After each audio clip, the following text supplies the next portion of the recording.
क्या तुमने कभी सोचा कि जब तुम फैट लॉस कर रहे हो तो जो तुम्हारा फैट होता है वो एक्चुअली में जाता कहाँ पे है? एंड अगर तुम्हारा आंसर स्वेट है तो you might be wrong, so let's find out. Okay, so basically तुम्हारी बॉडी में हर जगह पे फैट सेल प्रेजेंट होते हैं एंड इसके अंदर प्रेजेंट होता है एक्चुअल फैट। ठीक है, तो this is your fat and ये जो फैट है ये स्टोर होता है तुम्हारी बॉडी में ट्राइग्लिसराइड्स की फॉर्म में। एंड इसका जो स्ट्रक्चर होता है that is 3 fatty acids and 1 glycerol molecule. Okay, यहाँ पे तुम्हारे 3 फैटी एसिड्स होते हैं। एंड व्हाट हैपेंस इज जब भी तुम कैलोरिक डेफिसिट में होते हो तो तुम्हारी बॉडी के पास जो एनर्जी होती है वो ऑलरेडी कम होती है एंड तुम्हारी बॉडी को अब इस फैट को ब्रेक करना है फॉर एनर्जी। ओके, तो अब तुम्हारी बॉडी इन फैटी एसिड्स को ब्रेक डाउन करेगी। अभी हम यहाँ पे ग्लिसरॉल की बात नहीं करेंगे वरना फिर टॉपिक कहीं और चला जाएगा।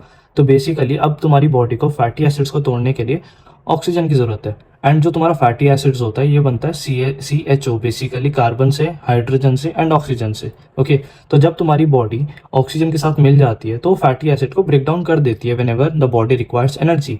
एंड जब तुम इसको तोड़ दोगे तो what you'll get is basically energy and तुम्हारे पास जो कार्बन हाइड्रोजन प्रेजेंट थे उससे तुम्हें मिलेगा CO2 प्लस H2। ओके, तो ये तुम्हारा बाई प्रोडक्ट होगा एनर्जी के साथ साथ। ओके, तो जब भी तुम फैट को ब्रेक डाउन कर रहे हो जो मेजोरिटी ऑफ द फैट का मास आता है वो तुम्हारा आता है CO2 से, जो कि तुम एक्सेल आउट कर देते हो जब भी तुम सांस छोड़ते हो। और बाकी जो पार्ट होता है वो तुम्हारा H2O की फॉर्म में बाहर जाता है। It can be through sweating और जब भी तुम वॉशरूम जाते हो यूरिन के थ्रू बेसिकली, तो इस फॉर्म में वो बाहर चला जाता है and that is around 15% of your total fat mass and this is around 85%। So this is where your fat goes जब भी तुम फैट लॉस करते हो।